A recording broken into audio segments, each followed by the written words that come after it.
What's up guys, आज की video में हम लोग देखने वाले हैं सऊदी अरब ने लिया कड़ा फैसला। भारत ने सपने में नहीं सोचा था ऐसा हो जाएगा। तो अब सऊदी अरब ने क्या फैसला लिया अरब ने, देखते हैं। क्योंकि अभी हाल ही में हमने देखा था कि वो तेल के ऊपर भी उन्होंने वो बॉयकॉट भी किया था ना, उस तरीके से आए नहीं थे जो उधर कश्मीर में G20 के। तो नॉलेज टीवी हिंदी चैनल से वीडियो इंटरेस्टिंग वीडियो होगी चैनल में, तो प्लीज सब्सक्राइब वीडियो कर दें। लाइक 1 2 3 गो। ओ भाई साहब, एक केडी कितने इंडियन रुपीस की होती मालूम है तेरे को?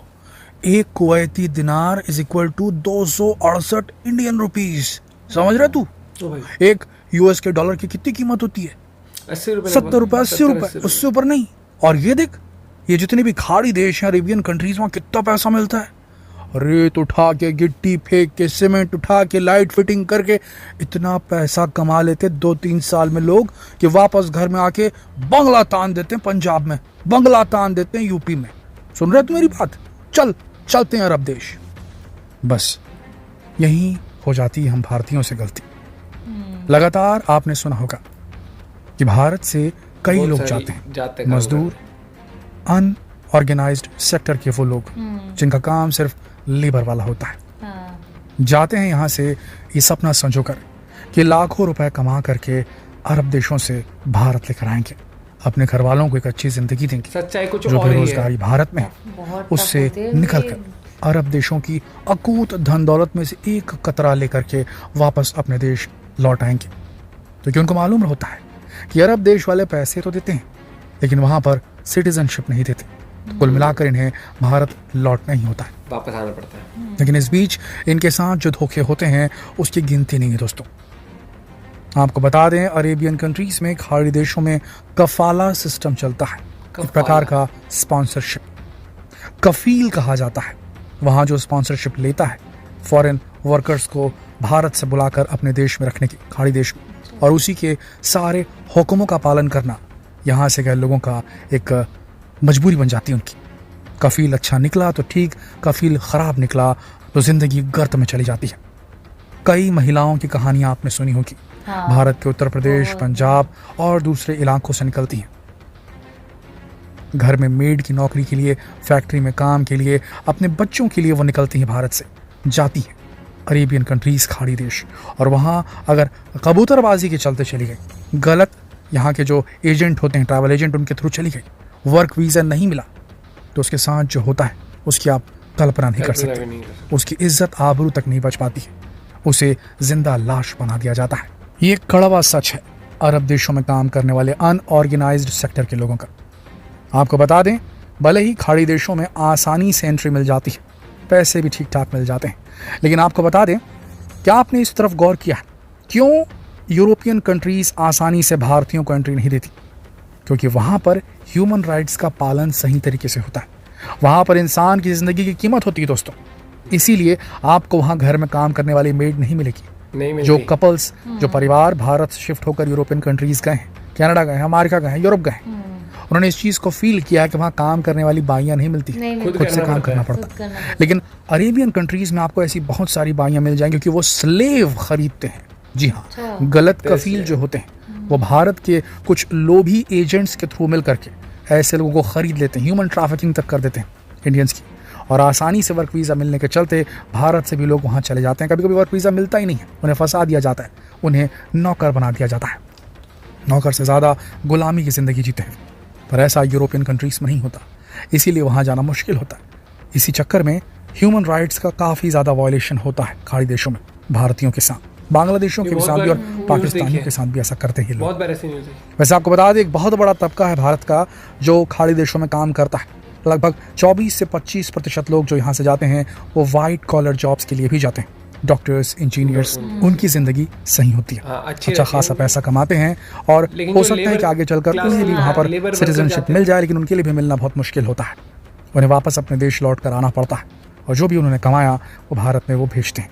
जी हाँ दोस्तों, भारत का इनकम का एक बड़ा हिस्सा फॉरेन रेमिटेंस से आता है। ये वो लोग होते हैं जो खाड़ी देशों में रहते हैं, जॉब करने जाते हैं, वहाँ से पैसे कमाते हैं, और उसके बाद अपनी कमाई हुई तनख्वाह का एक बड़ा हिस्सा अपने देश वापस भेजते हैं जहाँ उनके परिवारजन रहते हैं भारत में। और उसके बाद उनके परिवारजन जो हैं उस पैसे का इस्तेमाल भारत में जीवन यापन करने के लिए करते हैं, जिससे भारत की इकोनॉमी को काफ़ी बूस्ट मिलता है। लेकिन अब इस नस को, इस जो दिनार दिरहम के थ्रू जो भारत में पैसा आ रहा है खाड़ी देशों से, इस नस को दबा दिया है सऊदी अरब ने। एक बहुत बड़ा और कड़ा फैसला लिया है सऊदी अरब ने। आज तक उसने ऐसा नहीं किया था, लेकिन अपने विजन 2030 को प्रूफ करने के लिए, उसे यथार्थ में लाने के लिए उसे ये फैसला मजबूरन लेना पड़ा। और ये फैसला सबसे ज्यादा दुनिया में अगर किसी को इम्पैक्ट करेगा सऊदी अरब का, तो वो है भारत को। जी हाँ, सऊदी अरब ने अपने देश में कानून बनाया था जिसे 2021 में उसने लागू कर दिया था, लेकिन भारत को उस कानून से अलग रखा गया था, उसे उसके दायरे में नहीं लाया गया था। लेकिन अब सऊदी अरब ने बड़ा डिसीजन ले लिया है। अब उसने भारत को उसी कानून के तहत लाने का फैसला ले लिया है। उस कानून का नाम है स्किल वेरिफिकेशन टेस्ट।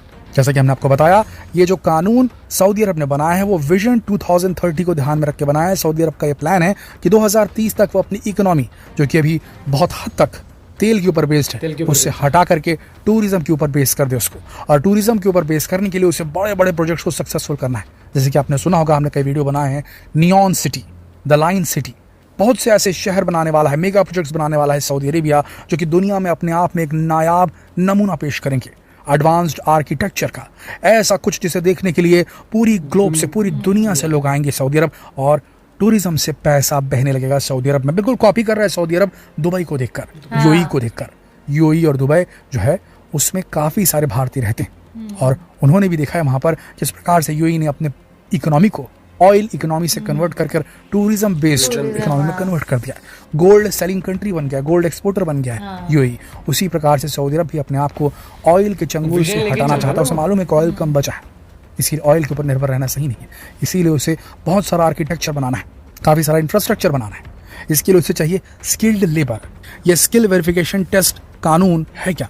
इसमें होता है कि जो भी वर्कर बाहर देश से सऊदी अरब में आएगा उसे एक स्किल वेरिफिकेशन टेस्ट देना होगा, जो कि रिटर्न भी होगा और प्रैक्टिकल भी होगा। अब सबसे बड़ी समस्या, हमारे देश में जो लेबर क्लास के लोग सऊदी अरब जाते हैं कफीलों के माध्यम से वर्क वीज़ा पर, रेती ढोने वाले, गिट्टी धोने वाले, उन्हें किसी प्रकार का स्किल उस प्रकार से नहीं सिखाया जाता। दोस्तों, अब पहली बार ऐसा हो रहा है कि सऊदी अरब उन्हीं वर्कर्स को वर्क वीजा प्रोवाइड करेगा जिनका स्किल वेरिफिकेशन टेस्ट पॉजिटिव आ जाएगा, वो पास हो जाएंगे रिटर्न और प्रैक्टिकल। देखिए, आर्किटेक्चर को बनाने के लिए काफी सारी चीजें लगती हैं। वो लोग जो मेसन होते हैं, फिटर्स होते हैं, इलेक्ट्रिशियंस होते हैं, बोर्ड फिटिंग करने वाले होते हैं, केबल लाइन बिछाने वाले होते हैं, cooling system, AC repairman, AC installer जो रहते हैं, उनकी जब तक के स्किल वेरिफिकेशन टेस्ट उनका पास नहीं होगा तब तक उनको सऊदी अरब में एंट्री नहीं दी जाएगी। इससे होगा ये कि बहुत सारे लोग जो सपने संजोए रखते थे सऊदी अरब में जाकर काम करने के, वो बिना स्किल वेरिफिकेशन टेस्ट पास किए एंटर नहीं कर पाएंगे। और इससे हुआ है भारत की बहुत बड़ी इकोनॉमी जो वहां से आ रही थी, जो फायदा मिल रहा था, उस पर बहुत बड़ी चोट पड़ी है। बहुत सारे लोग, क्योंकि भारत में इस सेक्टर में जो लोग हैं, आपने भी देखा होगा, आपके घर में जो बिजली वाला, इलेक्ट्रिसिटी बनाने वाला आता है, उसकी कुछ खास फॉर्मल एजुकेशन नहीं हुई होती है। आपके यहाँ जो एसी रिपेयरमैन आता है, उसने भी कोई खास फॉर्मल एजुकेशन नहीं ली होती है। तो ऐसे केस में वो वहाँ पर पास नहीं हो पाएगा रिटर्न में या प्रैक्टिकल में हो भी जाए तो रिटर्न में नहीं हो पाएगा।